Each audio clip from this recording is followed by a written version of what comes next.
Que Dieu nous bénisse. Amen. En attendant que je demande à frère Anis de prier pour nous, je ne sais pas quand vous chantez ce cantique-là, qu'est-ce que ça vous fait? Moi, ça me donne envie, simplement, j'envie les frères qui sont partis.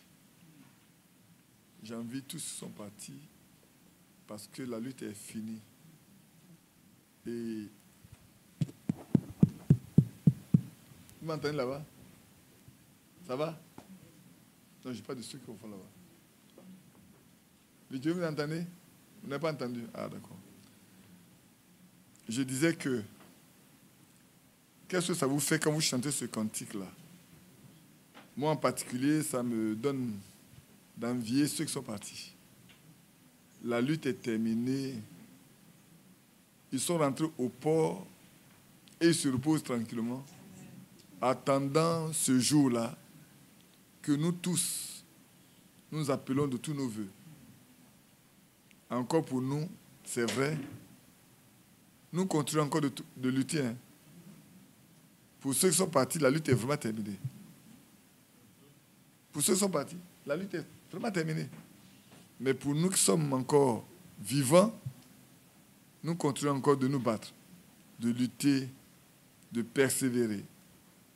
Et c'est pour ça que le frère Yapi s'était vertueux le matin à nous faire voir simplement que en Israël, l'idolâtrie a poussé Dieu à sortir du milieu d'eux.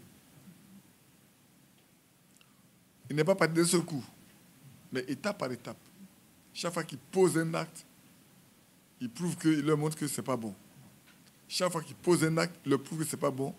Et au fur et à mesure, jusqu'à ce qu'ils sortent complètement. Et du temple, et de la vie, il les laisse seuls. Et à nous également, une interpellation a été donnée d'éviter d'être idolâtre. D'éviter d'être idolâtre. Il ne faut pas que soit idolâtre. Et puis l'idolâtrie, souvent, on pense que c'est aller adorer. Mais il y en a qui ont pour idole des footballeurs, toute forme de musique ou de quoi que ce soit. On trouve des idoles partout. Et à nous de nous regarder pour voir qu'est-ce qui peut prendre la place de Dieu dans notre vie. C'est ça. Il dit, à côté de moi, il n'y a pas un autre Dieu. Si à côté de moi, il n'y a pas un autre Dieu, à nous de savoir qu'est-ce qui prend la place de Dieu dans notre vie. Est-ce les biens que j'ai? Est-ce la notoriété que j'ai? Est-ce l'image que les gens ont de moi? Parce que ça, vous savez tromper. Hein? L'image que les gens ont de vous, là, peut faire que vous devenez quelque chose. Et puis ça devient de l'orgueil pour vous. Et puis ça vous élève. Vous pensez que vous êtes tous suffisants. Et ça peut aussi être un moyen pour vous détruire. C'est des choses auxquelles nous sommes appelés à faire attention. Vraiment attention. C'est pour ça que la chose la plus importante, c'est l'humilité. Soyons humbles. L'humilité précède la gloire. L'orgueil précède la chute. Si nous sommes humbles, nous sommes certains que le Seigneur va nous élever. Mais nous sommes orgueilleux, nous tomberons. Ça, je le dis à chacun de nous. C'est vrai. Moi-même, le matin, hier, j'ai dit, c'est le temps où nous devons être édifiés pour être un temple saint et agréable à Dieu. Un temple dans lequel Dieu veut habiter. Et c'est vrai que chacun de nous, là, nous devons nous édifier, nous laisser édifier pour être un lieu d'habitation en esprit pour Dieu. C'est important. Autrement, là, c'est perdu. C'est temps perdu. Si on ne peut pas se laisser édifier pour devenir un temple où le Saint-Esprit habite, nous ne pourrons pas progresser. Ce n'est pas possible. Nous ne pouvons même pas plaire à Dieu. Et ça, nous devons y veiller. Veiller à ce que nous soyons saints dans toute notre conduite. On en parlera encore un peu ce soir. Je me demandais de quoi on allait parler. J'étais avec les jeunes gens, nos frères de la technique. Bon, mais je suis rentré, puis j'ai lu. J'ai pris quelques lettres circulaires, j'ai lu, je ne vois rien. J'ai pris d'autres, j'ai lu, je ne vois rien. Puis j'ai prié simplement, et puis bon. J'ai trouvé un seul verset, et à partir de là, d'autres versets sont venus. On va essayer de partager ensemble. Mais sachons, frères et sœurs, que dans tout ce que nous allons dire, une seule chose est importante. C'est nous. À titre individuel, c'est nous. Et le frère Yapi l'a dit, il dit tout ce qu'on dit depuis des années, le seul but, c'est d'arriver à ce que Christ habite nos cœurs. Qu'un jour, réunis, Dieu descende au milieu de nous et baptise chacun de nous de son esprit. Si nos cœurs sont préparés, il le fera. C'est un problème de préparation. Si nos cœurs sont préparés à le recevoir, il le fera. Parce que dans la chambre haute, les gens étaient préparés à le recevoir. Ils ont reçu la promesse, c'est vrai, mais ils ont mis 10 jours au moins. C'est pas vrai. Il a fallu 10 jours au moins pour les préparer. Pour que, quand tout est prêt, quand ils ont mis de l'ordre même au milieu d'eux, alors le Seigneur envoie son esprit. Et le témoignage était tellement grand que même 12 nations, si je ne me trompe pas, ont dit, mais tous ces hommes-là, ne sont-ils pas galiléens?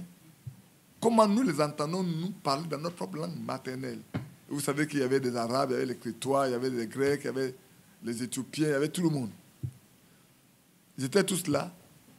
Et les gens les entendaient parler dans leur propre langue maternelle. Pour dire que notre langue maternelle, Dieu connaît. La preuve est que Dieu, quand il parlait à Paul sur le Damas, il n'a pas parlé en grec, hein. Il a parlé dans la langue hébraïque.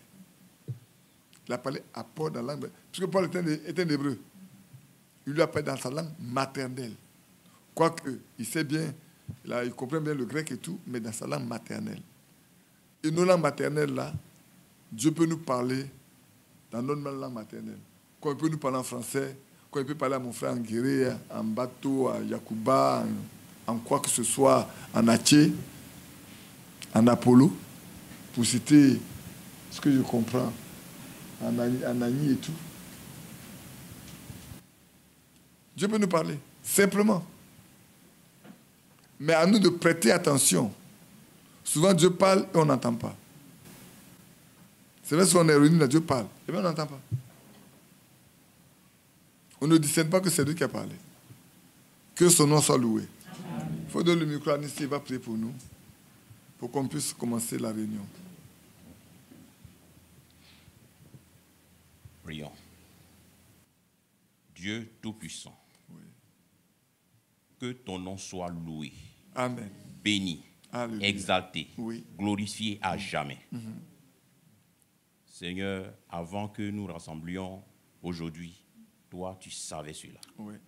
Et nous sommes heureux d'être dans ta présence.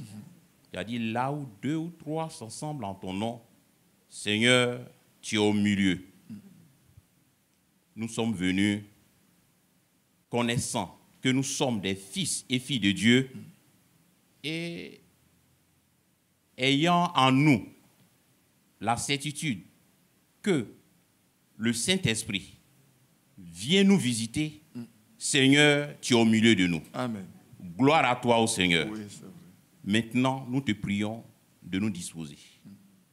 Que ce soit l'auditoire visible, qu'invisible dispose-nous, nos cœurs, nos oreilles. Seigneur, à écouter.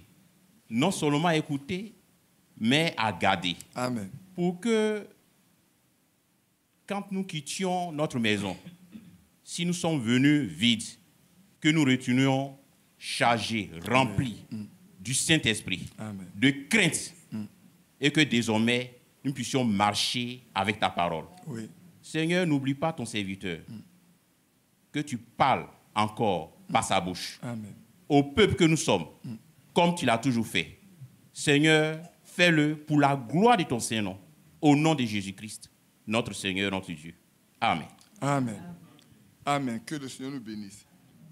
On ne va pas traîner, on va aller rapidement dans le livre de 2 Pierre. Allez me demander si aujourd'hui, depuis hier au jour, c'est seulement Pierre. On va dans le livre de 2 Pierre. On va le chapitre 1. On va aller à partir du verset 19. Parlons un peu de la parole prophétique dans laquelle nous sommes. Vous savez, j'ai toujours dit que en 1995, quand nos amis Assemblée de Dieu sont venus pour dénigrer le message, où j'ai dû être obligé de me rendre à cette réunion-là, je me suis rendu compte qu'ils avaient 4 formes de messages. Seulement le message prophétique auquel nous n'avons pas n'existe pas dans ce qu'ils apprennent. Parce que tout ce qui est prophétique, là, on ne peut pas l'apprendre. On peut prendre le message à commentaire progressif. On fait des commentaires progressifs. Les linguistes savent comment ça se fait. N'est-ce pas? Messieurs, mesdames les professeurs, faire un commentaire progressif, si on me demande de le faire, moi, je ne sais pas faire. Faire un commentaire textuel. Il est bien dans le test, dans une situation bien contextuelle, on va faire un commentaire, prendre peut-être la vie de David et puis faire un commentaire. Et puis on fait un commentaire bibliographique. On va parler de David, faire son curriculum vitae et tout. Et puis il faut un exposé à tests multiples. Message exploratoire, expositoire, message expositoire, commentaire expositoire à tests multiples. C'est ce qu'on leur apprend dans les écoles bibliques. En dehors de la philosophie, de tout ce qu'on leur apprend, ça, c'est comme ça qu'on leur apprend à prêcher. Donc les messages, quand vous partez dans les religions et que vous entendez les gens parler, restez tranquille et observez. Vous allez vous rendre compte que ces 4 messages-là, il y a un qui vont développer. Quand ils parlent, ils vont développer un spécifiquement. Vous allez voir, ils vont placer un commentaire expositoire, test multiple. Ils vont faire un commentaire, mais ils vont exposer, prendre plusieurs tests pour exposer le même là. Comme les gens qui font la dissertation ou la philosophie. Mais avec les chrétiens, nous, on parle d'une autre manière. On parle du salut. On ne cherche pas à parler de la bibliographie de quelqu'un. On parle du salut. Amen. C'est pour ça que le Seigneur peut dire, faites l'œuvre d'un évangéliste. Allez par toute la terre et prêchez à toutes les nations. Faites de toutes les nations des disciples. Alors quand tu t'en iras, ce n'est pas toi qui vas parler. C'est pour ça que, frères et sœurs, la seule chose qui manque aujourd'hui, vraiment, pour nous qui sommes dans le message qui manque, c'est la présence du Saint-Esprit.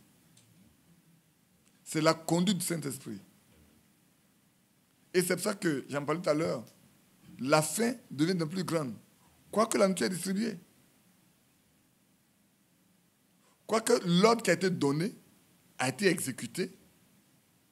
Mais les gens ont faim aujourd'hui. Et c'est vrai. Tout à l'heure, quelqu'un me parlait qu'on a faim. Il y a une vraie faim. Une vraie faim spirituelle qui existe. Et c'est vrai. Même nous qui sommes dans le message aujourd'hui, nous qui prétendons être dans le message, au milieu de nous, il y a beaucoup de famine. Parce qu'on n'est plus nourri, on n'est plus nutri. Pourquoi? Parce qu'on a laissé le Saint-Esprit de côté. On s'est jetés tous dans le travail sans avoir reçu de Dieu un ordre précis pour y aller. Que Dieu vienne au secours de chacun de nous. Alors, en revenant dans 2 Pierre chapitre 1, le verset 19, c'est vrai que ça fait longtemps, je n'ai pas parlé sur ce sujet-là. J'en avais parlé bien avant. Il dit, et nous tenons pour d'autant plus certaine la parole prophétique à laquelle vous faites bien de prêter attention comme à une lampe qui brille dans un lieu obscur jusqu'à ce que le jour vienne apparaître et que l'étoile du matin se lève dans vos cœurs. Sachez tout d'abord vous-même qu'aucune prophétie de l'Écriture ne peut être un objet d'interprétation particulière, car ce n'est pas par une volonté d'homme qu'une prophétie a jamais été apportée, mais c'est poussé par le Saint-Esprit que des hommes ont parlé de la part de Dieu. Amen. Donc ici, commençant par le bas dans le verset 21, on se rend compte que avant, les hommes ne se levaient pas pour parler comme ils veulent. Quelle que soit ton éloquence, ça n'a aucun sens au milieu des enfants de Dieu. Ça n'a aucune importance. Les gens ne peuvent vous parler que quand Dieu leur a parlé. Et si vous vous souvenez bien de ce que Ézéchiel a dit, il dit les gens viennent s'asseoir devant lui et c'est Dieu qui lui dit, voilà ça, voilà ça. C'est une approche, une approche particulière, c'est vrai, à certains niveaux. Regardez Abraham. Abraham ne peut pas se lever pour dire, Dieu va me donner un enfant, si Dieu ne lui a pas dit auparavant. Abraham ne peut pas se mettre à négocier avec Dieu concernant Sodome et Gomorrhe, si Dieu ne l'a pas dit, le péché de Sodome là est monté, leur cri est monté jusqu'à moi. Et je suis venu pour me rendre pouvoir. Noé ne pouvait pas dire en son temps aux gens, Dieu va détruire le monde là par le déluge. Parce que le péché est monté jusqu'à lui. Noé ne pouvait pas le faire de lui-même. Parce que tu le fais de toi-même. Ça ne s'accomplira pas. À moins que tu dises que je me trompe.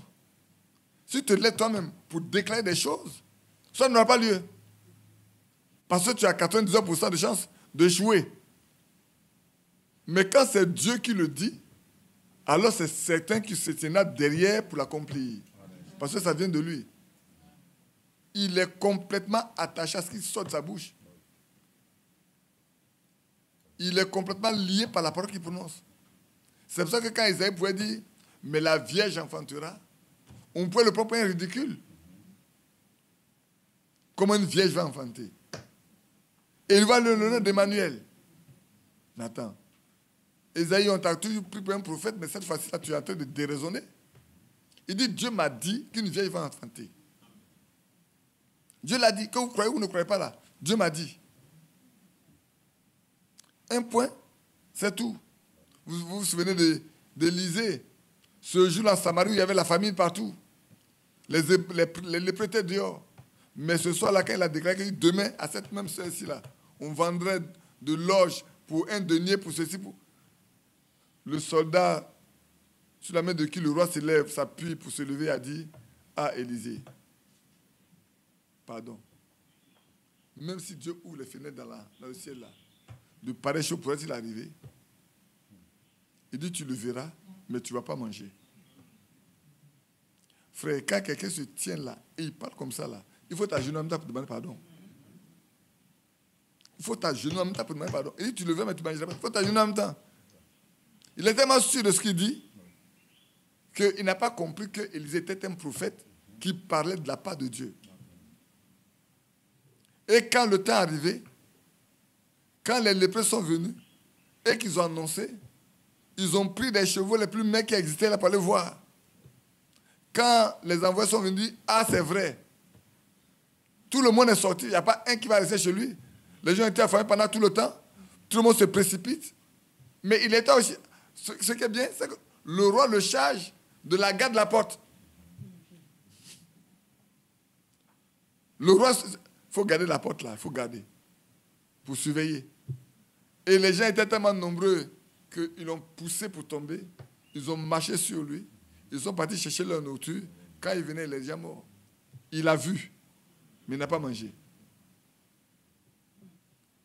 Donc, frère, nous sommes au temps où aucun homme ne doit prétendre dire que ce qu'il dit là, c'est Dieu, si ce n'est pas de Dieu. Et ça, c'est très important. C'est tellement important que sinon, on s'expose nous-mêmes à l'ignominie, on s'expose à la honte, on s'expose au jugement de Dieu. Si le Seigneur a demandé aux apôtres de ne rien faire, jusqu'à ce qu'ils aient reçu le Saint-Esprit.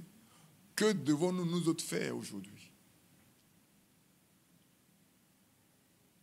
C'est pour ça que, frère, je le répète, ça me comme également, hein, ça je le répète. Priez pour savoir qui Dieu envoie. C'est important. Parce que celui que Dieu envoie, Dieu parle par lui.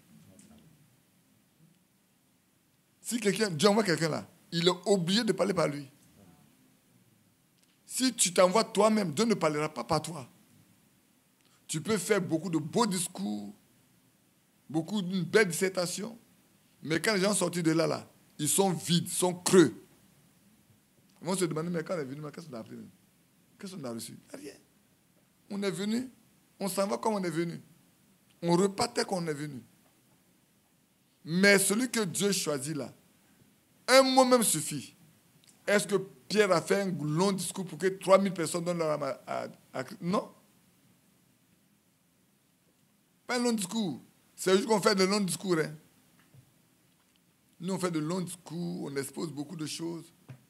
Mais quand Dieu envoie, moi, je me souviens encore une année où j'ai prêché pendant 4 heures de temps. J'ai prêché jusqu'à un moment donné, j'ai pensé avoir fini. Et puis, j'ai repris. Je continuais qu'à 4 heures de temps. C'était un peu paradoxal. Moi, je ne savais pas pourquoi est-ce que j'ai pu continuer jusqu'à 4 heures de temps. Mais quand je suis descendu, une soeur est venue m'attraper. Elle dit, frère, que Dieu te bénisse. Mon mari me demande de te dire que Dieu te bénisse. Je dis Amen. Et puis elle me fait asseoir. Elle dit, je vais te raconter une chose. Mon mari et moi, là, ça fait des années qu'on ne se parle pas. Il est de l'autre côté, moi je suis ici avec les enfants. Quand le téléphone sonne, je regarde, c'est lui. Allô, oui, bonjour, bonjour. Le téléphone aux enfants. Il n'y a pas de contact. Hein? On a le bon aux enfants. Il parle avec les enfants quand ça vient dans le téléphone. Ah, vous avez fini? Ok, au revoir. Pendant des années. Mais ce jour-là, quand la prédication est finie, il a appelé sa femme à l'église. Il lui a dit, c'est à toi que je vais parler aujourd'hui. Je ne parle pas aux enfants. C'est à toi que je vais parler aujourd'hui. Dieu nous a parlé, Dieu m'a parlé, et Dieu t'a parlé. Nous devons faire la paix définitivement pour reconstruire notre maison. Parce que Dieu nous a parlé. On ne peut pas continuer de vivre comme ça. Si ici-bas, là, on ne peut pas se parler, on prétend marier femme, ce n'est pas au ciel là-bas qu'on va aller se marier. Et pourtant, certainement, il y en a qui sont pleins qu'il y a eu 4 heures, que ce monsieur fatigue les gens. Mais Dieu savait qui en avait besoin. Pour une seule âme. C'est tellement précieux pour lui que ce foyer soit... Oui, c'est vrai, t'en fais pas. Que ce foyer soit réuni là. C'est important pour Dieu. Une animosité qui reste dans un foyer, ce n'est pas une vie. Mais ce jour, Dieu a fait la paix. Il a mis de l'ordre. Et la sœur est devenue heureuse. Son mari est devenu heureux. Les enfants ont retrouvé 2 parents. Ils ne sont plus entre 2 antagonistes, pour ne pas dire 2 personnes qui sont quasiment ennemies. C'est pour ça que, frère, priez pour que Dieu choisisse les gens pour nous parler. Amen. Ça, j'insiste. Moi-même, là, j'ai besoin que Dieu envoie quelqu'un pour me parler. Parce qu'il y a bien de la vie éternelle. Hein. C'est vrai qu'on fait une chose ici. Il y en a qui savent. Moi, je vous dis, si Dieu n'était pas dedans, il y a longtemps, j'ai arrêté. Ça, je vous dis la vérité. Beaucoup ont demandé à savoir si Dieu est dedans, si c'est ceci. Dieu a donné une réponse à leurs préoccupations. C'est pour ça que je continue. Moi-même, Dieu m'a parlé par avant. Et d'autres personnes à qui également. C'est vrai, je le fais. Sinon, je vais... En réalité, ça me servir à quoi de vous réunir ici pour parler quand Dieu n'est pas dedans? Ça va me rapporter quoi? Ça va me donner quoi, en réalité? Je vais retirer quoi de ça? C'est la malédiction que je vais retirer. Hein. C'est le jugement futur. Vous serez content peut-être, vous avez entendu la parole de Dieu. Mais pour moi, là, c'est le jugement. C'est pour ça que, frère, dans tout ce que vous devez faire, d'abord, approchez-vous suffisamment de Dieu. Amen. pour en être sûr que c'est lui. Et ici, il dit, ce n'est pas par une volonté d'homme. C'est pas parce que les hommes veulent qu'une prophétie est donnée. On ne prophétise pas parce qu'on le veut. C'est pour ça que, frère, quand vous prenez Jérémie et Anania, les deux sont prophètes. Mais Jérémie a dit, ils vont passer 70 ans. Anania a dit, tu te trompes. Non, l'année prochaine, ils vont revenir. Jérémie a tourné le dos, Dieu lui retourne. Va lui dire qu'il ment. Parce que, frère, quand Dieu a choisi, il a choisi. Hein. Il ne renie pas. Les dons et les appels de Dieu sont sans repentance. Quand Dieu a choisi quelqu'un là, il l'a choisi. Regardez bien. Dites-moi qui Dieu a choisi de la Bible qui n'a pas fait d'erreur. Citez-moi le nom. Et il a dormi déjà. Citez-moi le nom de quelqu'un. Depuis Abraham même. Mais prenez Noé. Prenez Noé. Le plus grave, prenez Noé. Dieu ne lui a pas parlé. Il n'a pas bâti l'arche. L'arche n'a pas sauvé. Mais au sol de là, qu'est-ce qui s'est passé? Il a bu qu'elle est nue. Et sa nudité est apparue. Et son fils, Cam, Sam, Japhet, Cam a vu. Et la maladie est tombée sur Canaan, son fils. Mais Dieu a parlé à cet homme-là. Hein. Dieu l'a utilisé pour sauver l'humanité. Parce que si tout le monde était perdu là, si tout le monde était mort, il n'y aurait plus d'hommes sur la terre. Mais Dieu l'a gardé, lui, ses enfants et leurs femmes. Ils sont 8. Nous sommes tous du sang de Noé, de sang de Noé. Je ne dis même pas du sang de Noé. Amen. Puisque les enfants de Noé sont sortis de Noé. Amen. Nous sommes tous de la postérité de Noé. Et c'est écrit dans Actes. Nous sommes tous sortis d'un seul. Parce que Dieu voulait maintenir la race humaine sur la terre. Puisqu'il a maintenu également les animaux, les reptiles, les oiseaux. Il a gardé tout le monde. Abraham, personne ne peut dire qu'Abraham n'a pas commis d'erreur. C'est faux. Personne ne peut dire que Jacob n'a pas commis d'erreur. C'est faux. Le seul qu'on peut dire, on dit habituellement n'a pas commis d'erreur parce qu'il est un type de Christ, c'est Joseph. Mais prenez tous les autres. Moïse. Il a commis une erreur. Et qui lui a coûté son intention d'entrer sur la terre promise. Bien-aimés frères, mais il faut laisser Dieu prendre le devant. Donc, il n'y a aucune prophétie qui peut se faire sans Dieu et qui puisse s'accomplir. Donc, entre Jérémie et Anania est mort à la fin. Jérémie a vécu. Mais est-ce que vous pensez que tout le monde a écouté tout Jérémie? Non, le peuple n'a jamais tout écouté Jérémie. Jusqu'à ce qu'ils aient été déportés. Dieu a dit, vous allez être déportés. Jérémie dit, vous allez être déportés à Babylone. Beaucoup ont fait des histoires à Jérémie. Ils l'ont même jeté dans un puits. On l'a ressorti du puits. Quelqu'un l'a protégé. Mais ce que Jérémie a dit là, c'est accompli. C'est pour ça qu'on peut avoir Daniel, on peut parler de Béchak, de Shadrach, d'Abednego, parce qu'ils ont été déportés. Et ça a fait des 70 ans là, que Daniel s'est approché de Dieu pour savoir qu'est-ce qui va arriver dans le futur par rapport à son peuple. Quand vous lisez Daniel 7, Daniel 9, vous comprenez la préoccupation de Daniel. Quand les thèmes arrivent, comme nous aujourd'hui également, nous avons lu la Bible, nous avons lu les brochures, et nous savons, c'est pour ça que je vais parler de ça, pour que vous preniez attention. Nous avons lu la Bible, nous avons lu les brochures, nous avons lu les lettres circulaires, nous savons que nous avons approché la fin. Quand Yapi disait hier, comme je le disais, que le pape déclare que cette Bible n'est plus valable, sachez que je vous recommande d'aller acheter des Bibles pour garder, hein, pour que si vos Bibles se déchirent là, vous ayez de nouvelles Bibles pour lire quand on n'aura plus ces Bibles-là dans le marché. Sachez-le. Il y a longtemps qu'on parle de ça. Maintenant, le pape l'a dit ouvertement. Alors, sachez-le. Peut-être on va bientôt retirer ces Bibles-là de la circulation pour les remplacer par les nouvelles Bibles dans lesquelles ils vont extraire beaucoup de choses qui s'opposent à leur vie, à leur manière de faire. Je parlais de la création. Hier nuit, ils vont la remplacer par la révolution, l'évolution de Darwin, la théorie de Darwin. Ils vont supprimer carrément, au niveau de l'homosexualité, ils vont supprimer dans la Genèse le fait que Dieu ait détruit Sodome et Gomorrhe pour leur mauvaise vie. Et vous allez arriver dans Romains, le chapitre 1 de Romains, là, ils vont extraire ça complètement. Les miracles, ils vont les sortir. Que vous comprenez que vous ne devez pas vous fier à la guérison divine, ça n'existe pas. Vous allez les hôpitaux, allez vous soigner là-bas.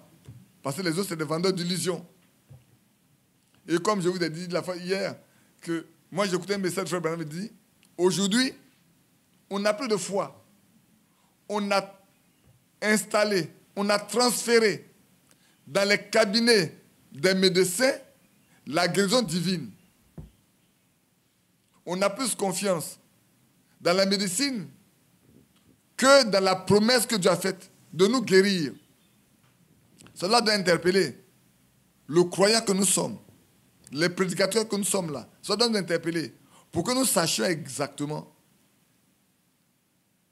à quel stade nous sommes nous aujourd'hui. Est-ce que nous avons encore la foi ou est-ce que nous avons abandonné la foi? Quel est le degré de foi que nous avons aujourd'hui? Yapi l'a dit hier. Je l'ai toujours dit aussi, mais Yapi est venu là-dessus hier. Il dit dans Matthieu 11, quand le Seigneur a maudit ce figuier, quand le lendemain Pierre a vu, et qu'il a dit, mais maître, le figuier que tu as maudit hier là, est mort jusqu'aux racines. Il dit, c'est la foi, vous direz à cette montagne, déplace-toi et vous obéirez. Quand vous direz ceci, quand vous dites, si vous dites, pas moi, mais si vous dites, et que vous croyez que cela dit, vous le verrez s'accomplir. Et quand il dit, ne parlez pas à la légère, Yapi n'a pas tort. Hein. Amen. Ne parlez pas à la légère, frère. Il y a des choses qu'on a vues, qu'on a vécues, qu'on a dit, qui nous ont donné de réfléchir, de demander pardon à Dieu plus tard. Je vais vous donner l'exemple d'un frère. C'est pas que c'est passé à sa femme, il a désiré la mort de sa femme. Ah oui. Vous pouvez demander à frère Isaïe. Moi, les choses que je dis là, je suis toujours un témoin. Vous pouvez demander à frère Isaïe. Et puis la femme tombe malade. On fait, ça ne va pas. Il prie. Et puis le Seigneur lui dit, mais tu n'as pas demandé sa mort. Tu as demandé qu'elle meure, non?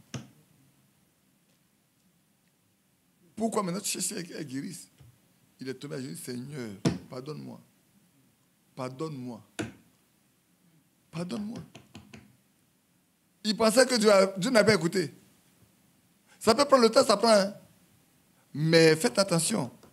Si vous êtes un croyant et que dans votre cœur là, vous êtes tellement touché que vous prononcez un mot, cela va arriver tel que vous l'avez prononcé. Ça, sachez-le.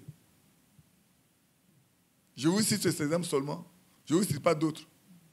J'aime souvent parler des autres, pas des choses que nous on a vécues, ça ne sert à rien. Sinon les gens disent que tu parles de toi-même. Il faut parler de ce qui est arrivé aux autres. Donc soyez des chrétiens. Ce qui sort de votre bouche là. Souvent, on passe seulement, parce qu'on ne sait pas ce que c'est qu'on a une prophétie. On passe quand on dit, au nom du Seigneur, quand il va arriver, que tout le monde appelle en bas de c'est une prophétie. Quand Frère Branham disait simplement que quand Berlin-Est sera rendu, alors le royaume romain sera établi dans sa limite comme au temps où le Seigneur jetait sur la terre. Il n'a pas dit ainsi le Seigneur. Hein. Moi, j'ai la cassette. Ce jour, cette année-là, en 89, quand ça arrivait, la cassette là, Frère Franck en a parlé, j'ai mis la cassette dans ma voiture. Je prends les frères dedans, je fais écouter la cassette. Je lui ai dit, écoutez, hein, ça passe. Il ne m'avait pas entendu, il dit non. Je reprends la cassette. Ça pas, vous n'avez pas entendu? Non. J'ai dit, bon, maintenant, je vais vous dire ce qu'il a dit. Puis prêtez attention. Quand ça arrive, là, j'arrête. J'ai dit, voilà ce qu'il dit. Voilà ce que Frère Branham a dit. Maintenant, je remets en marche et écoutez bien. Ah, c'est vrai? C'est ça que ça accomplit maintenant, là? Oui. Il a parlé, il a prophétisé dans ce qu'il a dit, parlant de la reconstitution de l'Empire romain. Il a prophétisé tranquillement, sans crier, sans faire peur que ce soit. Ça passe inaperçu pour celui qui n'est pas spirituel. Et ouais, la fois dernière, quand Joe Biden a donné pendant 90 minutes un peu de pouvoir à sa colistière, là, sa vice-présidente, beaucoup de vos frères sur comment on appelle ça, Facebook. Moi, il y a un même qui s'est permis de m'envoyer ça depuis les États-Unis. Ce qui était sûr est passé sur France 24 en boucle. Quand j'ai vu ça, j'ai ri. Et puis 90 minutes, 45 minutes après, le pouvoir est terminé. Maintenant, il faut enlever ça sur Facebook. Mais il y en a qui ont copié pour garder. Ils vous attendent avec ça. Frère, prenons. C'est un manque de discernement. On ne connaît pas la parole de Dieu. La prophétie concernant la femme qui va gouverner les États-Unis, là, que Frère Branham a prophétisé là, il n'a pas dit que ce soit forcément une femme. Il a mis, entre parenthèses, ça peut être l'Église catholique, romaine. Et à plusieurs reprises, il a dit la même chose. Quand Madame, c'est Clinton, non? Hillary Clinton se présentait là. Oh là là, c'était tout partout. Frère Franck, tu t'es trompé, voilà, voilà. Hillary Clinton a échoué. Personne n'a écrit à Frère Franck certainement pour se repentir. Personne n'a osé écrire à Frère Franck pour dire tu t'es trompé, on s'est trompé. Et c'est ça la chrétienté que nous sommes là. Voilà les chrétiens que nous sommes. On ne connaît pas ce qu'on s'appelle la repentance, on ne connaît pas. Peut-être on se repent quand il ne faut pas se repentir, on se repentit quand il ne faut pas se repentir, et quand il faut se repentir, on ne se repentit pas. Donc ici, il dit, c'est poussé par le Saint-Esprit que des hommes ont parlé de la part de Dieu. Je viens insister là-dessus, frère. De sorte que, frère, quand Dieu pousse par son esprit un homme à parler, prenez garde à ça. Prenez garde. Ça aura son accomplissement, quel que soit le temps. Parce que ce n'est pas lui qui a parlé, c'est Dieu qui a dit de parler. Quel que soit le temps. Hein. Et quand vous attachez à ce que Dieu dit, Dieu vous bénit. Celui qui s'attache à ce que Dieu dit là, Dieu le bénit. Hein. Mais si vous l'éloignez de ce que Dieu dit, mais vous êtes l'éloigné de Dieu lui-même, il va vous rejeter aussi. Parce qu'au commencement, était la parole de Dieu, était la parole. La parole était avec Dieu, la parole était Dieu, et la parole était une chair. Elle habitait parmi nous, pleine de grâce. Nous avons vu sa gloire, comme la gloire d'un fils unique. Attachons-nous vraiment, Seigneur, mes frères et sœurs, attachons-nous à ce que Dieu nous a donné. Et aujourd'hui, si je remonte maintenant le verset 20, sachez tout d'abord, vous-même, qu'aucune prophétie de l'écriture, là je reste dans le domaine de ce qui est écrit dans la Bible, la parole écrite. Parce que nous avons la parole parlée. La parole écrite est la parole parlée. Au commencement, la parole était la parole parlée. Après, elle est la parole écrite. À la fin des temps, on a eu la parole parlée. Qui comprend ce que j'ai dit? Ou qui ne comprend pas? Qui ne comprend pas? Voilà. C'est bien que tu lèves la main. Au commencement, c'était la parole parlée. Dieu parlait. Ce n'était pas écrit. Dieu parlait directement aux hommes. Au temps d'Abraham, rien n'est écrit. Il n'y avait pas de livre. Au temps de Noé, il n'y a pas d'écrit. C'est directement Dieu parlait. À Enoch, c'est directement Dieu parlait. À Caïn même, Dieu a parlé. Pour vous dire que Dieu ne parle pas seulement à ceux qui sont saints, il parle aussi aux autres. Il n'a pas là Caïn. C'est pas vrai? Il n'a pas posé la question à Caïn, où as-tu mis ton frère? Et Caïn lui a dit, est-ce que je suis établi gardien de mon frère? C'était de la parole parlée. Quand Dieu était dans dans l'éternité. On ne le connaissait pas, mais il s'est manifesté par la parole. Et alors la parole est devenue la parole parlée. C'est pour ça qu'on dit au commencement était la parole. Et la parole était avec Dieu, et la parole était Dieu. Et tout a été créé par la parole. Au commencement, jusqu'à ce qu'on en arrive au temps, même, regardez Moïse. Il n'y a rien d'écrit. C'est plus tard que Dieu lui a donné de commencer à écrire. Ça peut être de Moïse qu'on on va commencer à écrire. La parole va devenir la parole va devenir la parole écrite. Mais Dieu continue de parler aux gens. Vous avez bien vu comment les prophètes là pouvaient parler à David. Hier, on a chanté ça, non? Qui c'est qu'on a chanté ce cantique? Quand Nathan est parti voir David. Ah, d'accord. J'ai menté de... Il cherche le cantique maintenant. Annonce-moi l'allégresse. Dieu a parlé directement à Nathan et dit, va dire à David. Ce qu'il a fait là, c'est mauvais. C'est quand Dieu a parlé que ça a été écrit. Alléluia. C'est quand Dieu a parlé à Nathan que c'est devenu une parole écrite. C'est quand Dieu a parlé à Jérémie après que c'est... Quand il a parlé à Jérémie, il dit, Baruch, prends ta feuille, prends ta plume. Je vais te dicter ce que Dieu m'a dit. Et puis, Baruch écrit. Son secrétaire écrit. Ce que Dieu a dit est d'une parole écrite. Et tout ce qui a été dit, quand le Seigneur Jésus était sur la terre, il parlait, c'était la parole parlée. Paul parlait, c'était la parole parlée. Et puis, à un moment donné, il a écrit ses lettres. Pour finir, on a toute la parole parlée qui est de la parole écrite. Tout est de la parole écrite. Pendant tout le temps, les gens étaient avec la parole. Mais pourquoi disons-nous aujourd'hui qu'on a eu la parole parlée? Parce que la lettre tue, c'est l'esprit qui vivifie. Et c'est pour ça que Frère Branham n'a rien écrit. Et il a écrit quelque chose. Rien écrit. Il n'a fait que prêcher et parler. Quand c'est la guérison, il parle. Quand c'est des prophéties, il parle. Et s'enregistrer pour garder. C'est Frère Franck qui a permis que cela soit transcrit et devenir une parole écrite pour nous. Mais c'est la parole parlée. C'est pour ça qu'au commencement, quand Frère Franck et les autres Américains se sont mis ensemble, ils ont mis la parole parlée. Non pas la voix de Dieu enregistrée. C'est pas ça. C'était la parole parlée. Nous, on ne connaissait pas la voix de Dieu enregistrée. C'est comme Joseph a grandi et qu'il veut faire ce qu'il veut faire là, qu'il a dit c'est la voix de Dieu enregistrée. Mais au commencement, c'était la voix, la parole parlée.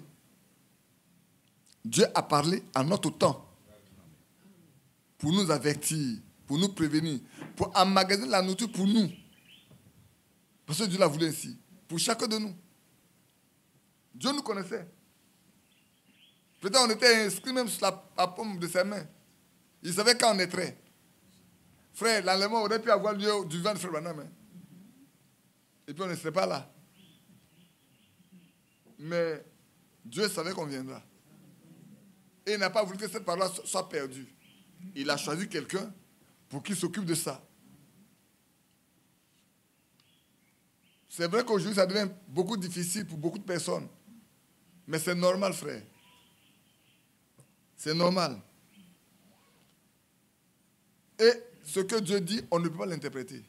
Dieu est son propre interprète. Pourquoi? Quand Dieu dit une chose, il va l'accomplir. Quand il a dit que Marie va... Quand que la vieille va enfanter, là, la vieille n'a pas enfanté. 800 ans après, là, la vieille a enfanté. Tous ceux qui ont appris que la vieille va enfanter, ils sont tous morts. Mais ce que Dieu a dit est resté jusqu'au temps de l'accomplissement. Ça a eu lieu. Mais tous ceux à qui ça a été dit en leur temps, là, ils sont tous morts. 800 ans après. Ils sont tous morts. Ils n'ont pas vu ça s'accomplir.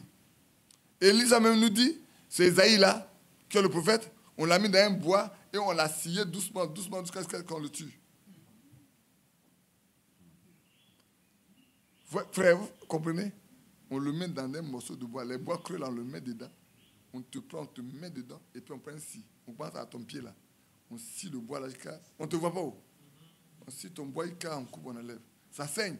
On vient ici, on coupe, on saigne, on enlève. On scie, on enlève. Jusqu'à on te tranche la tête. Et c'est un prophète qui a parlé. C'est comme ça qu'il est mort. Et nous qui sommes rien du tout là, si on doit nous faire mourir, qu'est-ce qui est grave? Rien du tout. Les prophètes même qui ont parlé, on les a tués. Qui ont parlé de la part de Dieu, qu'on a aujourd'hui, on lit là, qui nous instruit, ils sont morts. Et le Seigneur n'a-t-il pas dit, il dit, c'est comme ça qu'on a traité les prophètes avant vous. Donc, nous qui sommes là, au jour où nous sommes arrivés, avec ce qui arrive progressivement, prenons garde. Prenons garde. Il y aura la persécution, certainement. Mais est-ce que ça va? Et oui, c'est vrai que ceux qui doivent être enlevés doivent être persécutés un peu pour que toute la haine qui peut exister, le mépris qui a existé là, tout ça, Dieu sorte de ça, du cœur de ceux qui doivent être enlevés. Et vous allez vous rendre compte que même de milieu, il va y avoir une séparation. Il y en a qui vont être sortis complètement et ne vont rester ensemble que ceux qui doivent être enlevés. La parabole de 10 vierges, c'est très simple. Il y a 5, il y a 10. Pourquoi il n'y a que 5? C'est une parabole. Mais ceux qui ont de lampes, leur lampe, et regardez bien le thème. Je lisais une chose, ça m'a frappé, regardez. On dit la nuit. Qui utilise la lampe dans la journée? Personne n'utilise la lampe dans la journée. Si tu dois utiliser la lampe, c'est qu'il fait nuit. Donc ta lampe là, elle doit être très bien nettoyée. Et la mèche doit être bien aussi, il ne faut pas une mèche qui fume. Et puis tu mets vraiment de l'huile dedans. Et la lampe là, elle n'éclaire qu'une seule personne. Vous regardez le 7e âge, combien de fois il est noir. La lumière elle est petite comme ça. Et la lumière, c'est la parole de Dieu. C'est ce que tu connais là. C'est ce qui va t'éclairer. Elle ne va pas éclairer Jean-Marie. Non. Ce que je connais ne va pas t'éclairer. C'est pour ça que chacun doit connaître cette parole. La lumière, elle est à nous. On a lu dans Psaume 119, la fois dernière, non? La révélation de la parole est claire. Et c'est une lampe sur mon chemin, sur mon sentier. Comprenez bien ça. Hein? C'est pour ça que, frères et sœurs, nous devons avoir en nous cette parole. Elle doit être incrustée en nous. Nous devons être un avec la parole. Chacun de nous doit être un avec la parole. De sorte que quand cette nuit noire là va arriver, on va crier là. C'est toi qui va t'éclairer. Tu ne peux pas éclairer ta femme ne peut pas t'éclairer. Ton enfant ne peut pas t'éclairer, tu ne peux pas éclairer ton enfant. C'est individuellement qu'on est éclairé. La première que les autres ont demandé de lui, on dit non, on ne peut pas vous vendre de l'huile, là, les acheter. Et qu'elles sont parties net là, allez, c'est déjà trop tard. Oui, c'est vrai. Et quand on voit, nous sommes au temps du soir, puis on va rentrer bientôt dans la nuit, et ça va être beaucoup plus difficile. Qui dit même qu'on n'est pas déjà dans la nuit? Qui même dit qu'on n'est pas déjà dedans et qu'on ne sait pas? On peut être déjà dans la nuit sans le savoir. On peut être déjà sans le savoir. Hein. Mais c'est le temps, frère, de nous laisser équiper par Dieu. Dieu doit nous équiper. C'est pour ça que j'insiste, nous devons être une habitation en esprit pour Dieu. Frère, ne négligez pas ça. Ne dormez pas aussi longtemps que vous n'êtes pas encore assuré d'être une habitation pour Dieu. Ne laissez pas le sommeil vous envahir. Ayez des cales à vos genoux. C'est le temps où chacun de nous doit avoir des cales à ses genoux. À force de prier.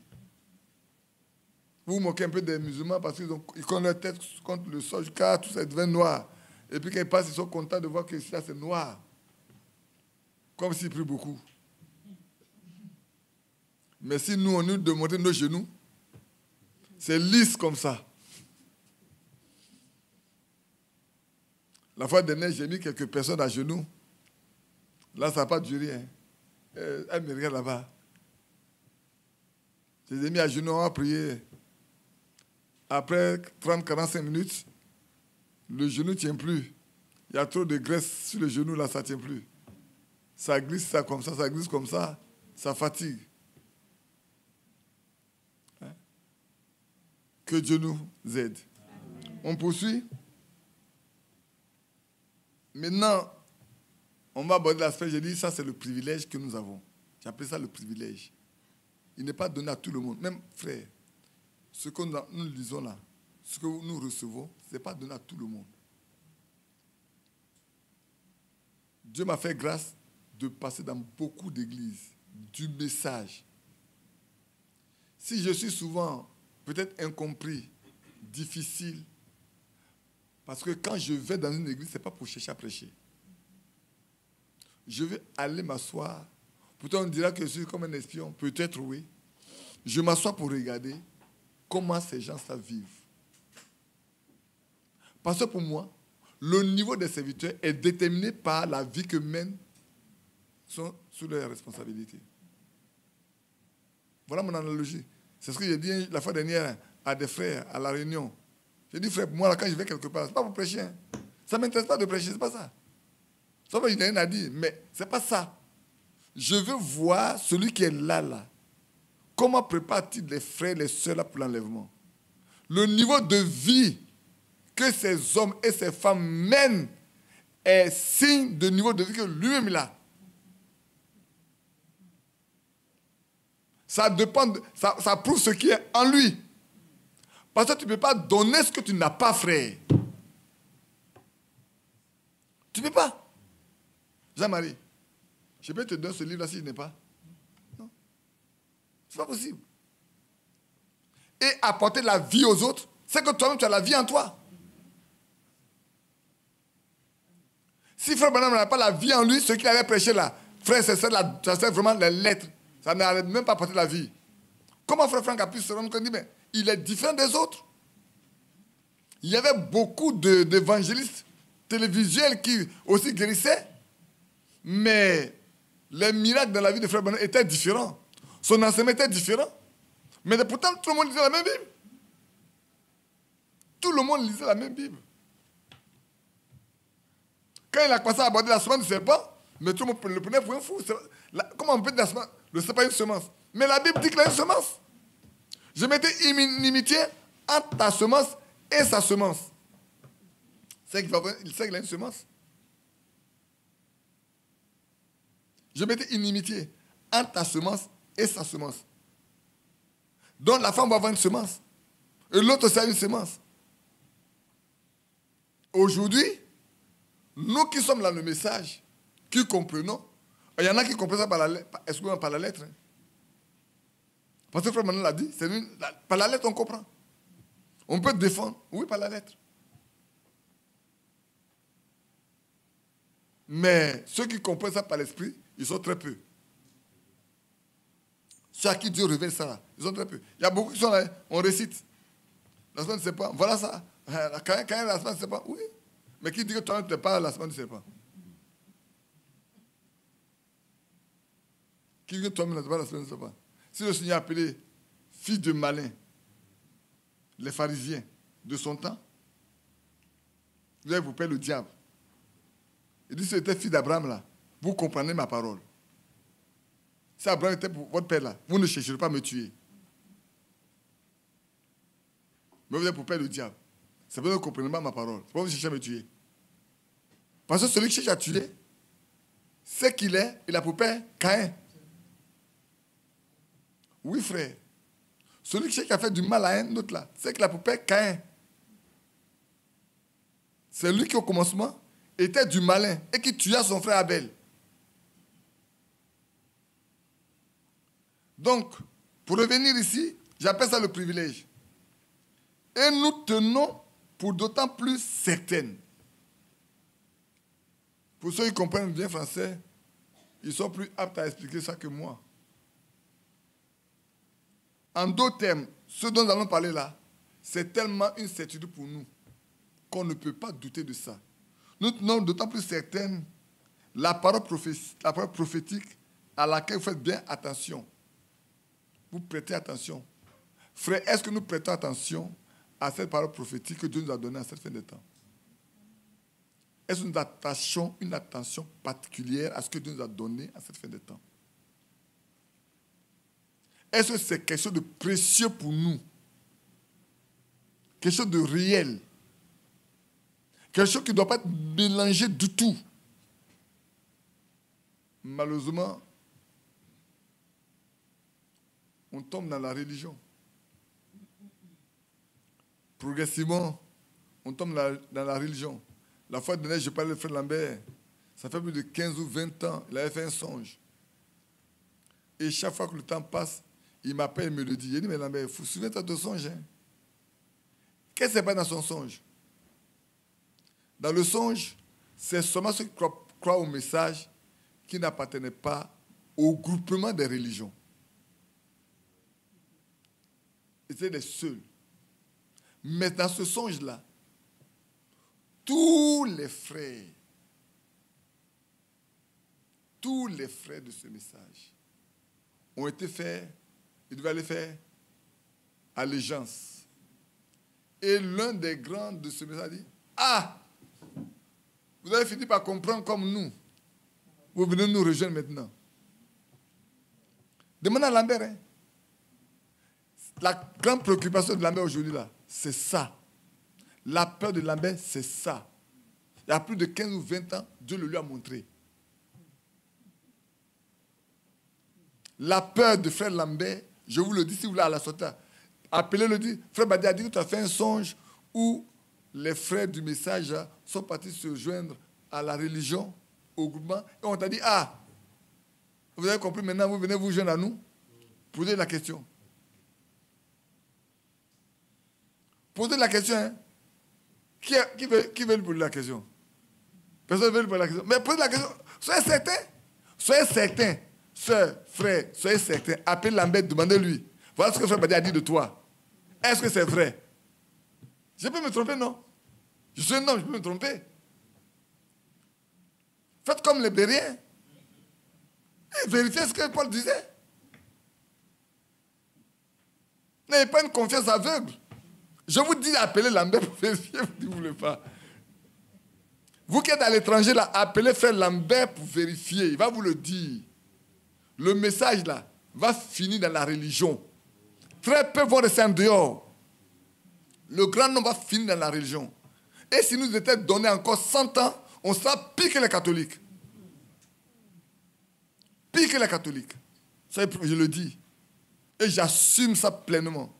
Parce qu'aujourd'hui, on est pleinement rentré dans la religion. On fait de la religion.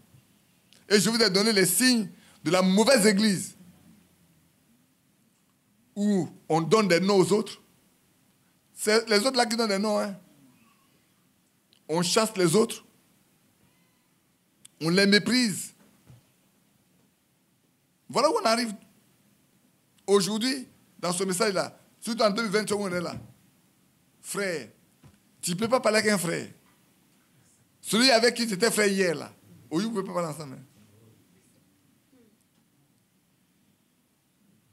Oh oui, je peux connaître les versets bibliques sur lesquels on se fonde.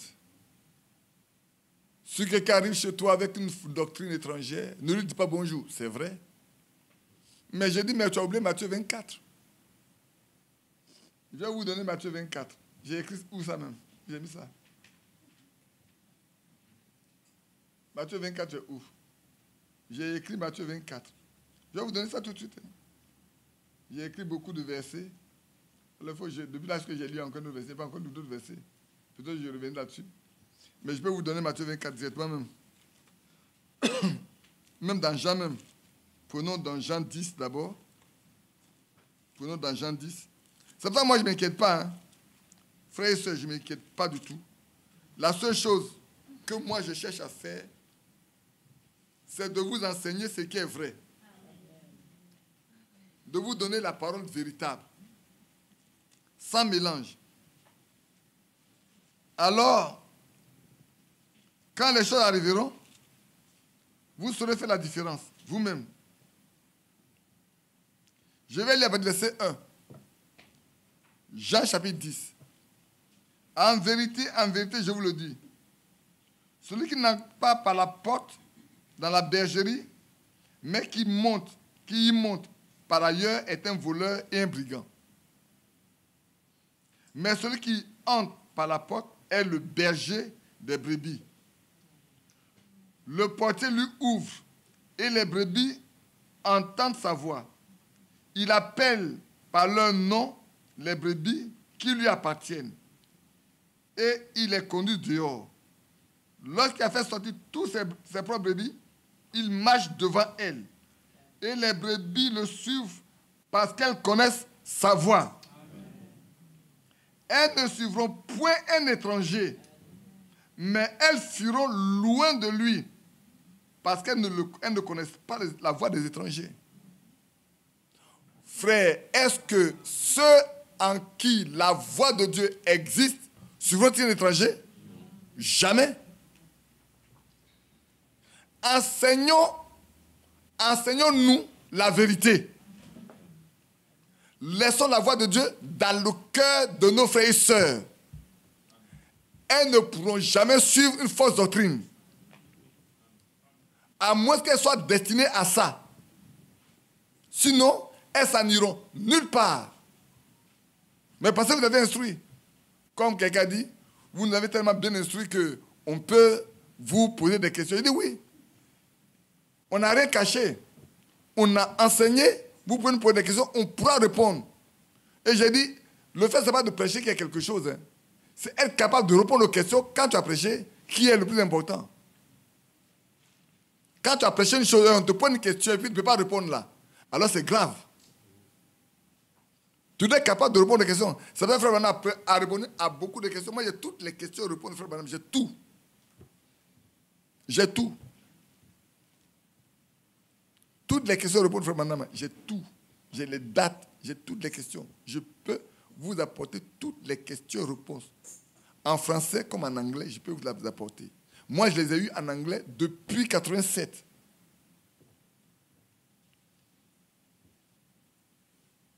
C'est pas maintenant où on a Internet, où on a accès à toutes les publications de Frère Branham en français. On peut en avoir en français. Je travaille comme votre frère Thierry sur un certain nombre de choses et tout. Mais le temps est arrivé, frère, où chacun de nous doit être certain de ce à quoi il croit. Chacun de vous là doit être certain de ce à quoi vous croyez. Et vous devez être capable de démontrer par les Écritures ce que vous croyez. Vous devez être capable, femme, fille, homme, vous devez être capable, quand quelqu'un vient chez vous pour dire une chose qui n'est pas bien, vous devez lui poser des questions sur la base des Écritures. Monsieur, tu as dit ça. Mais voilà cette écriture-là. Comment tu mets ça en liaison à ce que tu as dit? Cette écriture-là, comment tu mets ça en liaison à ce que tu as dit? Je vais vous dire une chose. Nous, on a essayé ça quand on était tout jeune dans ce message-là, on est sauvé dans l'Assemblée de Dieu. Quand on retournait, on retrouvait nos amis, ses amis ensemble de Dieu là.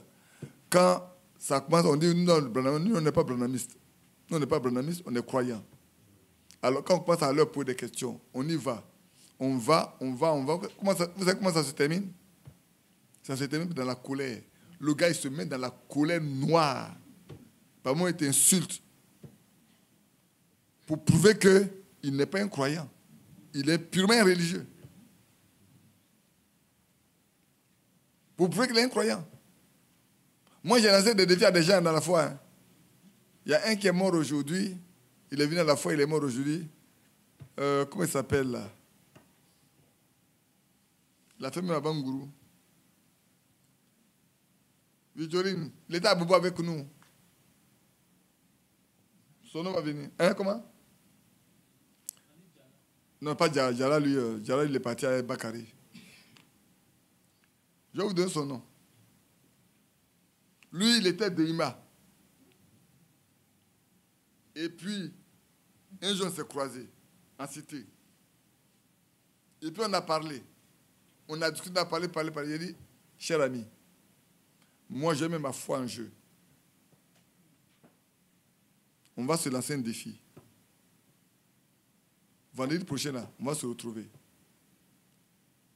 Si ton Dieu, là, est Dieu, je vais laisser pour moi venir te servir. Mais je sais pour moi, elle est Dieu.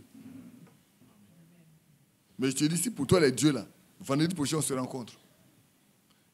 Il doit parler, il doit me parler, il doit te parler.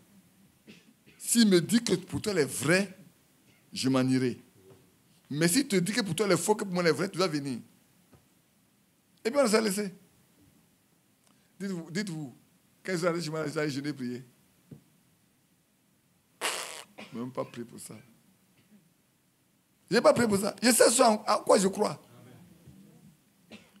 Et le jeudi soir, jeudi nuit, il s'est couché tôt. Sa femme l'a réveillé. Il dit, mais tu as un défi avec quelqu'un et toi, tu mets à dormir. Demain, tu vas aller le voir là. Et puis toi, tu te mets à dormir. Il s'appelle Eugène.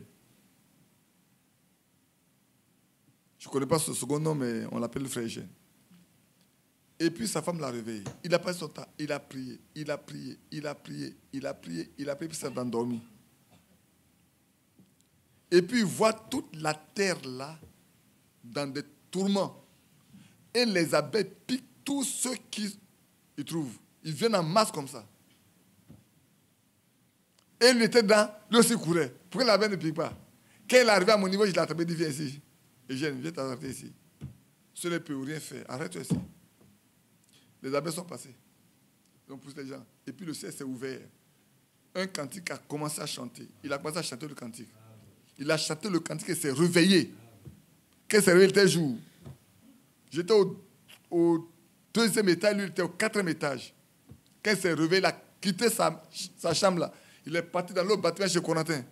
Il dit, Corentin, voilà le son que j'ai fait. J'ai lancé un défi à Badi, mais voilà le son que j'ai fait. Il dit, mais va le lui dire. C'est avec lui dans le défi. Va le lui dire. Maintenant, qu'est-ce que tu tires de ça? Ah, c'est lui qui est dans la vérité. C'est lui qui est dans la vérité. Quand la fille lui a raconté ça à sa femme, il dit, mais donc c'est lui qui est dans la vérité alors. Il est venu après son baptême. Il a été l'un des serviteurs de Dieu à Bangourou. Oui. Après, il est sorti un peu, puis il est revenu. Et quand il s'est stabilisé, le Seigneur a pris sa chose. Moi, je suis encore vivant. Frère, sachez ce en quoi vous croyez. Amen. Soyez certains du Dieu en qui. C'est vrai, j'aime prendre le mot, est-ce que nous connaissons le Dieu que nous prétendons servir? C'est important. Hein? Le Dieu que nous prétendons, est-ce qu'on le connaît? Est-ce qu'on le connaît? Quand on ne le connaît pas, là, on joue. Ici, alors, on a lu ce passage de choses, là, allons voir dans Matthieu 24 maintenant. Comme on parle, on a tellement peur de ceux qui enseignent des fausses doctrines qui vont envoyer tout le monde en enfer.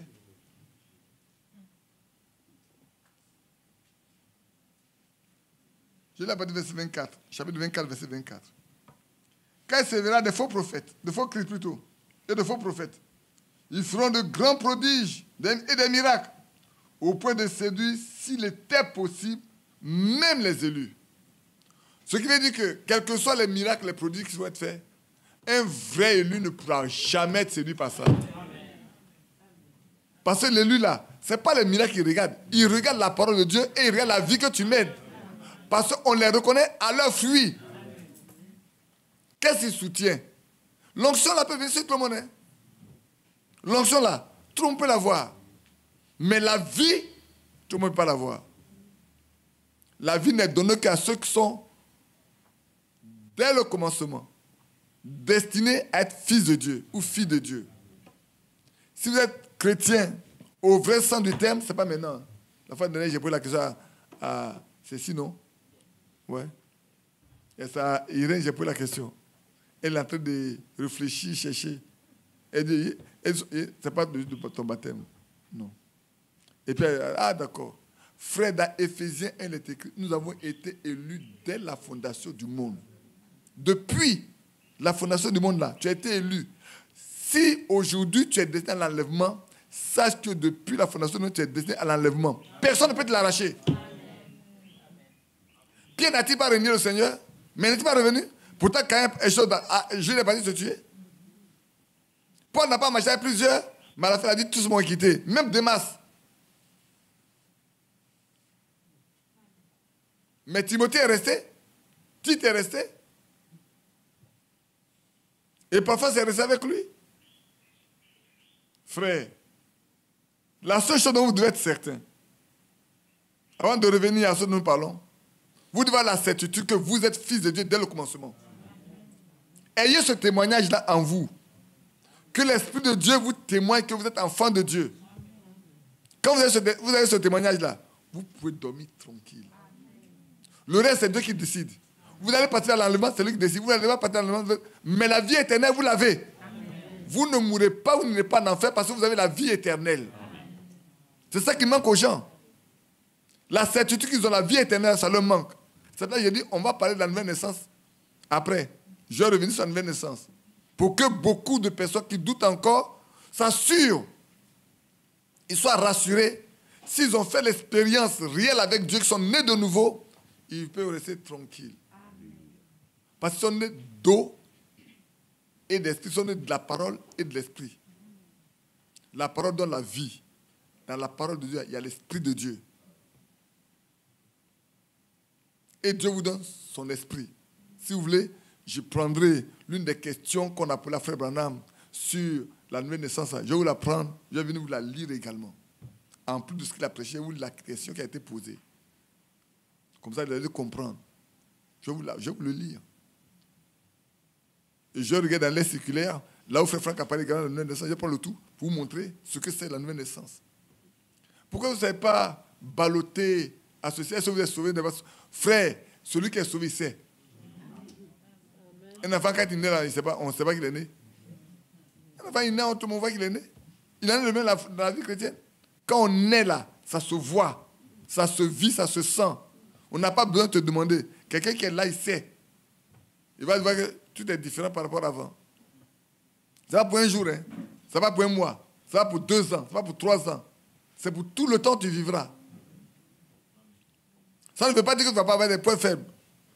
Tu peux avoir des points faibles, des hauts, des bas, tu peux avoir ça. Frère Bali me dit, ils disent sont comme un bâton noueux. C'est-à-dire, le bâton, quand il est noué, vous voyez comment c'est là. Il y a plusieurs parties, il y a des points qui sont creux, il y a des points qui sont bossus, et ainsi de suite. C'est comme un bâton noueux.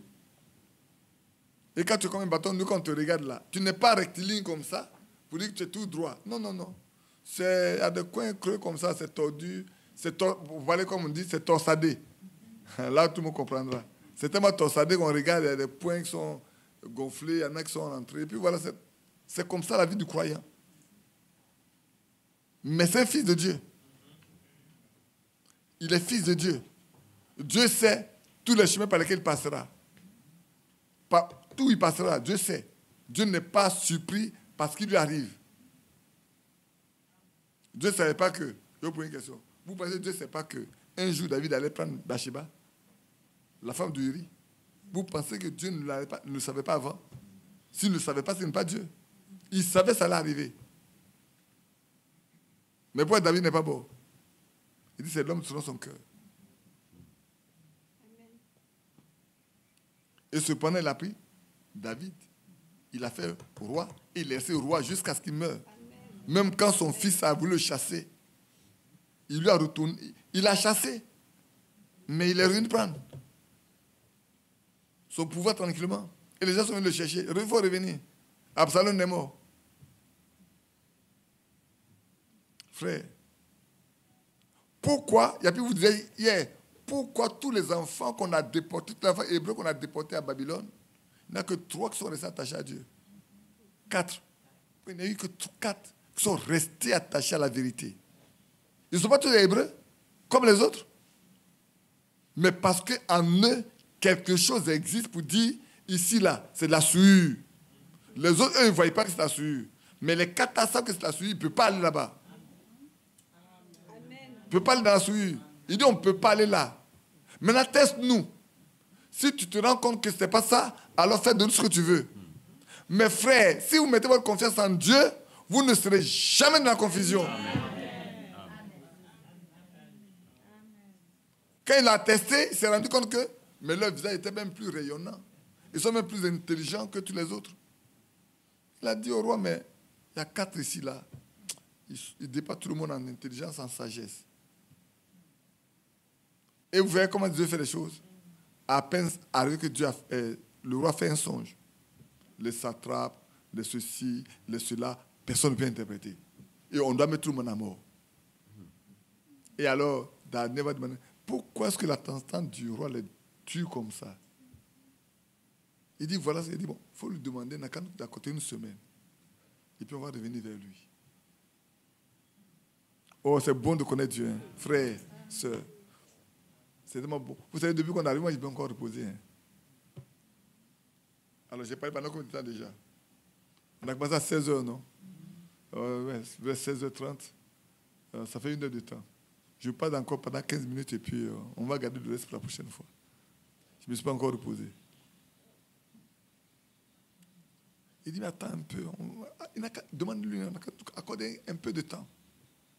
Et puis, nous sommes mis de côté pour jeûner et prier. Et Dieu révèle tout à Daniel. Pourquoi? Mais c'est pour cela que Dieu les a envoyés là-bas. Frère, Dieu savait que le roi ferait ces songes-là et qu'il aurait besoin de quelqu'un pour les interpréter. Et pour sauver la vie des autres, il faut quelqu'un. Ah oui? Pour sauver la vie des autres, il faut un. Dont Dieu a confiance. En qui Dieu a confiance? Et dans la main de qui il peut rester? Dieu peut le garder dans sa main tranquillement. Et quand il s'est levé, il a fini. Il dit non, ce n'est pas moi. Il y a un Dieu dans le ciel. C'est lui qui révèle les choses. Quand il a fini net, parce qu'il dit racontez le songe et donner l'explication. On dit un roi n'a jamais demandé ça. Il faut raconter le songe avant de donner l'explication. Vous gagnez chacun du temps. Mais pourquoi la sentence du roi est dure comme ça? Mais Dieu l'a voulu pour montrer que dans son royaume, il a des fils qui lui appartiennent. Et là, il a compris. Au point où quand on en voulait aux autres encore, on dit, ah, tu les as établis, mais ils n'adorent pas ton Dieu. Même ce que tu veux qu'ils adorent là, ils n'ont même pas obéi à ça. Il dit, quoi? Appelez-moi les trois là. Cette fois-ci, Daniel n'est pas dedans. Peut-être Daniel, certainement, n'a pas adoré. Daniel n'adorait pas une autre chose que Dieu, le Dieu éternel. Il dit que notre Dieu nous libère ou ne nous libère pas là. Ça là, nous on ne le fera pas du tout. Il dit, je fais cette fois. Comment? Moi, Nebuchadnezzar, je donne des instructions. Et puis, des jeunes esclaves qu'on a exportés ici, que j'ai nourris, à qui j'ai fait du bien, ils s'opposent à moi. Frère, je ne sais pas si vous mesurez bien ce que ça veut dire. Hein. Des étrangers que moi je nourris, que je garde, devant ma population, ils vont me honir. C'est le vrai sens, ça. Hein. Ils vont me rabaisser au point où ma population ne va pas avoir confiance en moi. Il dit, je fais ça 7 fois plus. On chauffe ça 7 fois plus. On les attache avec tous leurs habits. Il faut les jeter d'abord qu'ils meurent. Prenez position pour Christ. À l'heure le plus sombre, il prendra position pour vous. Amen. Prenez position pour Christ, frère. À l'heure la plus sombre, il va prendre position pour vous. Amen. Il vous défendra. Il vous sauvera. Amen. Et il humiliera vos ennemis. Amen. Il va les humilier pleinement. La Bible nous dit même, ceux qui nous ont attrapés pour les jeter, il y en a qui sont morts. C'est pas vrai? Mais eux, Frère Branham aime tellement imaginer, il dit, ben, Gabriel est arrivé et dit, maître, il y a 3 jeunes hébreux qui sont en train de mourir à cause de toi. Laisse-moi descendre. Et puis j'ai chanté, il dit, ce n'est pas une affaire d'ange. Il faut rester tranquille ici. Michael est arrivé. Il dit, maître, il dit, ce n'est pas une affaire d'ange, c'est une affaire d'homme. Il a dit, vent de l'Est, vent de l'Ouest, les éclairs, venez ici. Et avant qu'eux, ils ne soient jetés dans le feu, crac, ils sont arrivés au même instant. Quand il est arrivé, la puissance de feu a disparu. Alléluia. Le maître du feu arrive, le feu peut avoir puissance. Il dit, quand tu passeras par le feu, tu ne seras pas. Même l'eau ne te submergera pas. Oh, alléluia. Comment c'est beau de marcher avec lui, hein. Et puis, Nebuchadnezzar, il dit, attention, combien de personnes on a mis dans le feu là? On dit 3. Les autres ne les voient pas. Les autres ne voient pas. Mais lui doit voir. Il dit, mais je vois un 4e. comme un fils de Dieu. Est-ce la vie une fois un fils de Dieu? Mais ce jour-là, la révélation d'un fils de Dieu lui a été montrée. Méchak, Shadrach, Abednego, c'est vous? Oui, sortez. Amen. On a chauffé le feu 7 fois. Le fou, on a chauffé 7 fois. Et la seule chose que le feu a fait, c'est de couper les liens. C'est justement de couper les liens. Frère, ça, on ne prêche pas ça dans la religion. C'est à ça que Dieu nous a destinés. Ce n'est pas la fausse doctrine qui va vous sortir. Si tu es de Dieu, aucune fausse doctrine va te faire sortir. Ne pourront sortir que ceux qui sont de la fausse doctrine. C'est eux qui vont partir. Mais aucun enfant de Dieu peut être séduit. Il dit, mais on peut continuer dans Jean même là. Dans Jean, revenons encore dans Jean. Allons dans Jean 6. Jean 6, 44.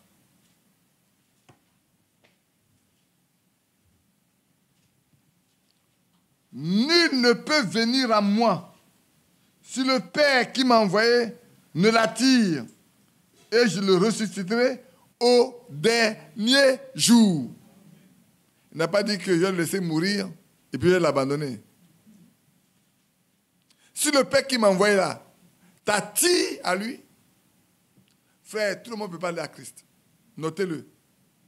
C'est pour ça que quand on regarde, je vous ai dit ça hier j'en ai parlé, Matthieu 13, les 4 champs, les 4 domaines, là, ceux qui sont sur la parcelle bien préparée, où la semence produit les fruits là, ceux qui sont sur là, rien ne peut les déraciner. Rien. Ils vont produire les fruits. Un va produire 50, l'autre va produire 70, l'autre va produire 100. Parce qu'en eux se trouve la semence. La semence là, Dieu l'a plantée en eux. Et il ne peut pas produire autre fruit que ce qui est en eux. Michel, Shadrach, Abednego auraient pu regarder à leur position au milieu de ces hommes-là et puis faire un compromis.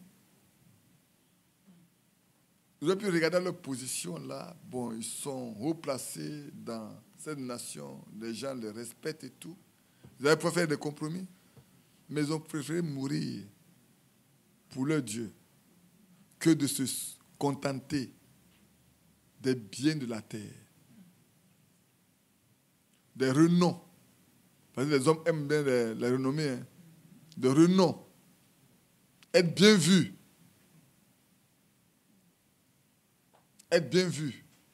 Ils ont pu chercher à être bien vus et puis faire un petit compromis. Mais le petit compromis est trop grave. Parce que la mort est attachée à ça. Plus tard, c'était le tour de Daniel.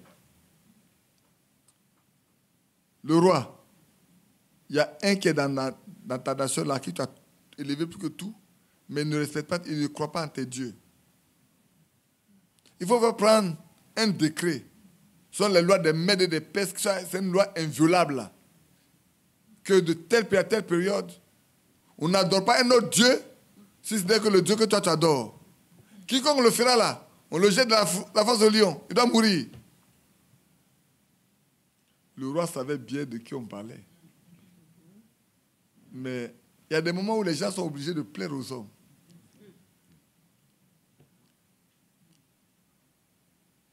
Toi, tu es le roi des Mèdes et des Perses. Nos lois là sont inviolables. Tu dois prendre la loi. Sinon, toi-même, tu ne veux pas respecter la loi des Mèdes et des Perses. Allez-y écrire. Ils ont écrit. Il a envoyé. Il a mis le cachet pas. Il a mis le sceau, c'est fini. Ils sont contents. Après ce jour-là, on tourne autour de la maison de Daniel. On tourne. On l'épie. Daniel, à ce moment-là, il va exagérer. Il a ouvert sa fenêtre grandement même. Pourquoi? Parce que le jour de la consécration du temple, Salomon a dit une chose. Il dit, s'ils sont déportés et que de là où ils sont, ils tournent leur regard vers ce lieu, que tu prêtes l'oreille, que tu écoutes et que tu exauces. Daniel savait ça. Alors quand l'heure arrive, il ouvre grandement sa fenêtre. Il est né pour mourir. S'il doit mourir pour son Dieu, qu'est-ce qui est meilleur que ça? Il est là, il prie jusqu'à... On dit non, ça c'est une fois. Ce n'est pas suffisant.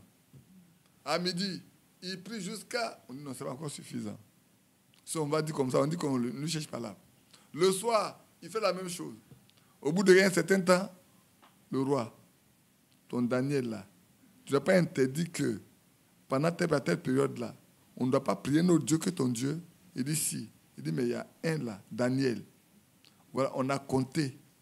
Il a prié comme ça, prié comme ça. Donc tout ce que tu as dit là, il n'a pas désobéi. Il faut appliquer la loi des mers et des épaisses. La loi elle est inviolable. Le roi est coincé. Il s'est attaché les mains et les pieds. Il aime bien Daniel, mais il doit exécuter. Comme ça arrivait avec Hérode. Hérode aimait bien Jean-Baptiste. Il le craignait même. Mais il s'est lié par sa promesse ferme à la fille de Hérodias. Hérodias cherchait-tu la mort de Jean-Baptiste? Ce jour-là, lui-même va donner la possibilité à Hérodias de demander la tête de Jean-Baptiste. Quand les convives sont là, vous savez, la boisson n'est pas bonne dès. Quand les gens ont bu jusqu'à... Et puis tout le monde est là comme ça, là. Alors, tu as sa personnalité, il va montrer qu'il est quelque chose.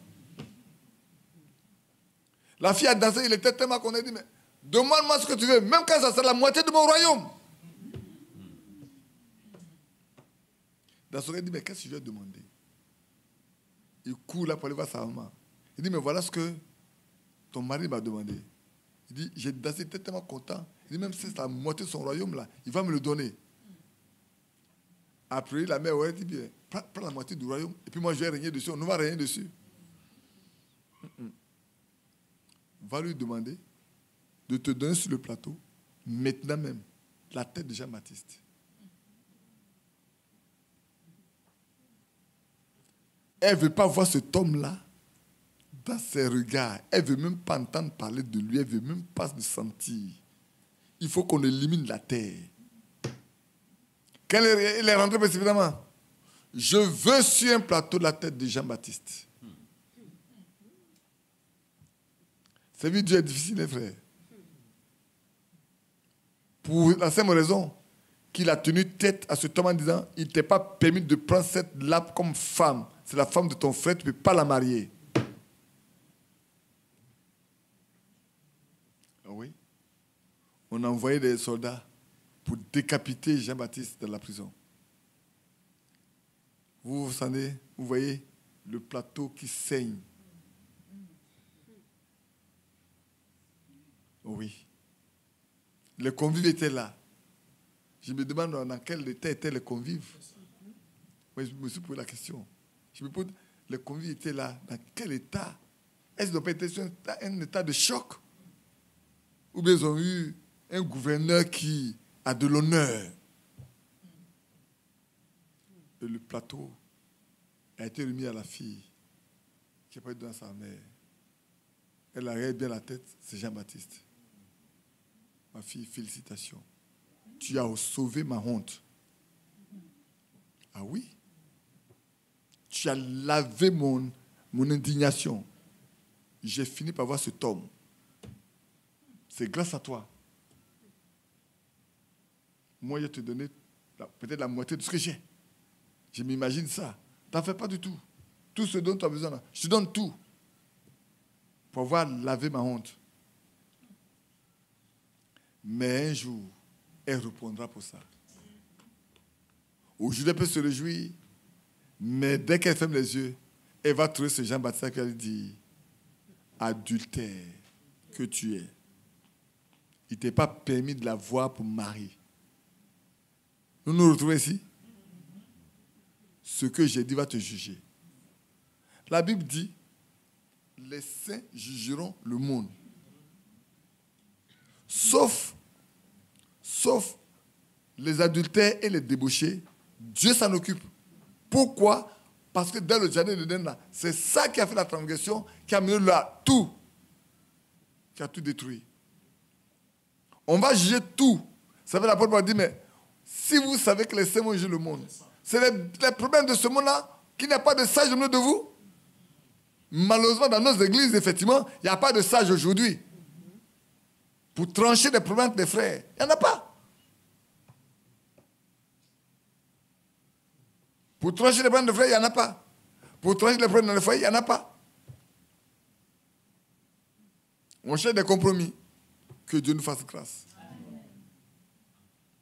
Et oui, Daniel a fini par atterrir dans la fosse au lion. Mais avant qu'il n'atterrisse dans la fosse au lion, le maître des lions était là.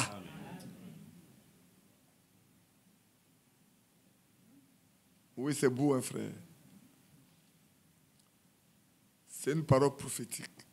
Vous faites bien attention, frère, de prêter attention à cette parole prophétique qui nous a été donnée en cette fin de temps. Elle brille comme une lampe dans un lieu obscur, en attendant que l'étoile du matin s'élève dans vos cœurs. Faites bien attention à ça. Ne laissez pas tomber cette parole prophétique. Il y a beaucoup de prophéties pour nous dans ce qui nous a été donné à ce jour. On a vu le royaume romain en train de se constituer.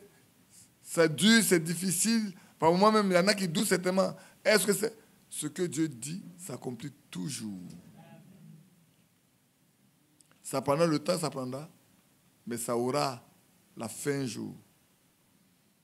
Ça aura lieu pleinement, frère.